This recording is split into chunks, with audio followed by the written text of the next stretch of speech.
जलील उल कद्र आलिम और वली गुजरे। दो भाई थे, एक का नाम था मोहम्मद गजाली, दूसरे का नाम था अहमद गजाली। दोनों पाए के वली, दोनों जलील उल कद्र आलिम, इतने बड़े आलिम कि कई किताबें उनकी तसनीफ है और आज हम लोग उससे इस्तिफादा हासिल करते हैं। अगर तसव्वुफ अपने दिल को सैकल करना है तो उनकी किताब को पढ़ें, दिल साफ और मुज़क्का और मुसफ़ा हो जाएगा। तो इमाम मोहम्मद गजाली उसी गांव के मस्जिद के इमाम थे। और ये भी बता दूं, उनके बाप जो है बचपन में वो छोटे थे, बाप का इंतकाल हो चुका था। आलिम दोनों को किसने बनाया? माँ ने। तरबियत किसने दी? माँ ने। इमाम मोहम्मद गजाली नमाज पढ़ाते थे मस्जिद में, इमाम थे, लेकिन छोटा भाई अहमद गजाली उनके पीछे नमाज, वो भी आलिम, वो भी वली। अब अगर कोई आलिम वक्त मिलते हुए किसी के पीछे नमाज ना पढ़े तो आप क्या सोचिएगा? बोलिए बोलिए, बोलने से मना नहीं है, क्या सोचिएगा?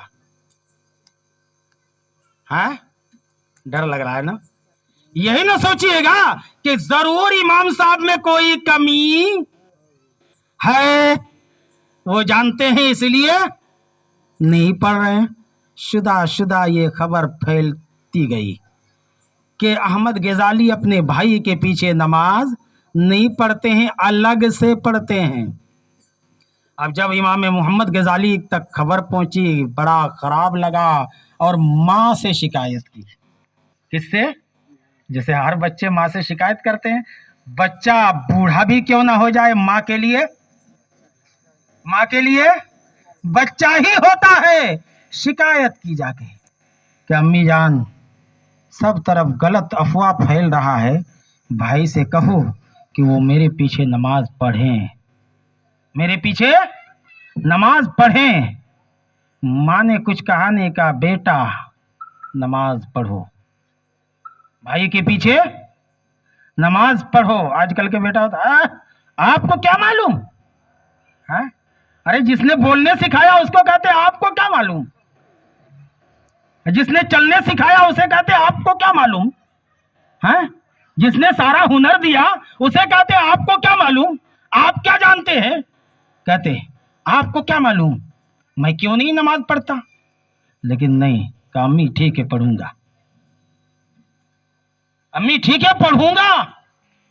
गए नमाज में, इमाम के इक्तिदा में नमाज किए। भाई, बड़े भाई इमाम है, छोटा भाई मुक्तदी, एक रकत पढ़े, दूसरी रकत में छोड़ के चले आए, नमाज तोड़कर चले आए। अगर माँ बहनें सुन रही है तो वो भी गौर से सुने, चले आए छोड़कर। अब कहते हैं जब फिर घर पहुंचे, अम्मी वो अंधेरा ही भला था कि कदम राह पे थे, रोशनी लाई है मंजिल से बहुत दूर हमें, वही बेहतर था कि नहीं पढ़ते थे, आज तो हद कर दी इसने। कहा क्या हुआ बेटा? कहा कि अम्मी इक्तिदा तो की इसने, एक रकत पढ़ के छोड़ के चले आए। अब माँ भले आलिम क्यों ना हो, माँ के लिए तो बेटा ही होता है। वक्त का अल्लामा व फहामा क्यों ना हो, माँ के लिए अहमद और मोहम्मद ही है। बेटा अहमद इधर आ, तूने ऐसा क्यों किया, तूने ऐसा क्यों किया? कहा अम्मी क्या? कहा कि तुम नमाज की इक्तिदा की और एक रकत पढ़ के नमाज तोड़ के चले आए। कहा अम्मी आपके कहने पर मैंने इक्तिदा तो कर ली थी, इक्तिदा तो बिहाज़ल इमाम कह लिया था। जब तक ये अपने रब को याद करता रहा, रब की तरफ तवज्जो को मबजूल करके रखा, तब तक मैं भी इक्तिदा में था। और जैसे ही दूसरी रकत के लिए खड़े हुए, तलाक के मसले पे इन्होंने गौर करना शुरू किया, मेरी गैरत ने गवारा नहीं की कि रब के हुजूर हाजिर हो, दिमाग में मसाइल हो, रब के हुजूर हाजिर हो, दिमाग में फिकही बातें हो, रब के हुजूर हाजिर हो, दिमाग में फिकही जुज़इयात हो।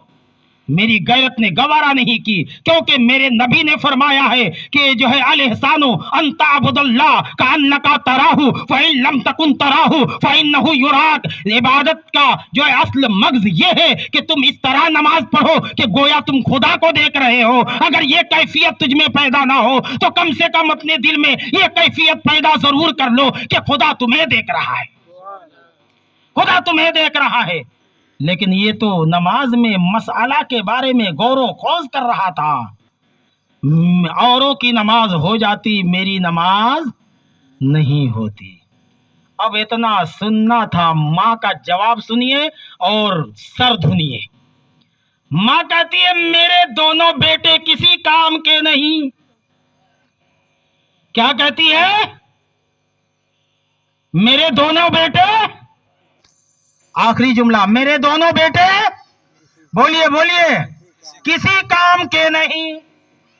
محمد غزالی تو سمجھ گئے کہ میں کسی کام کا کیوں نہیں ہوں، کہ میں حالت نماز میں مسائل پہ غور و خوض کر رہا تھا کہ امی جان خدا را معاف فرما دے، آئندہ اس کا خیال رکھوں گا، جب بھی نماز پڑھوں گا کسی طرف دھیان کو نہیں بٹاؤں گا، کسی طرف دھیان نہیں لے جاؤں گا، بس رب کے طرف توجہ رہے گی۔ امی جان اس بار کی طرح معاف فرما دے، مجھے بیکار نہ کہیے، مجھے بیکار نہیں کہیے، آپ کی تربیت بڑی اچھی ہے، آپ کی تربیت پہ جو آنچ آئے میری غیرت گوارا نہیں کرے گی، امی جان بیکار نہ کہیں، مجھے معاف کر دے۔ اب محمد غزالی تو سمجھ گئے، احمد غزالی فرماتے امی مجھ سے کیا خطا ہوئی ہے، میں نے کیا غلطی کر دی؟ کہا کہ تم نے تو اور بڑی غلطی کی ہے، تم نے تو اور بڑی غلطی کی ہے۔ ارے وہ تو نماز میں مسالے پہ غور و خوض کر رہا تھا اور تم خدا کے حضور حاضر ہو کر کسی کے دل کو ٹٹول رہا تھا کہ اس کا دل کہاں ہے، کسی کے دل ٹٹول رہا تھا۔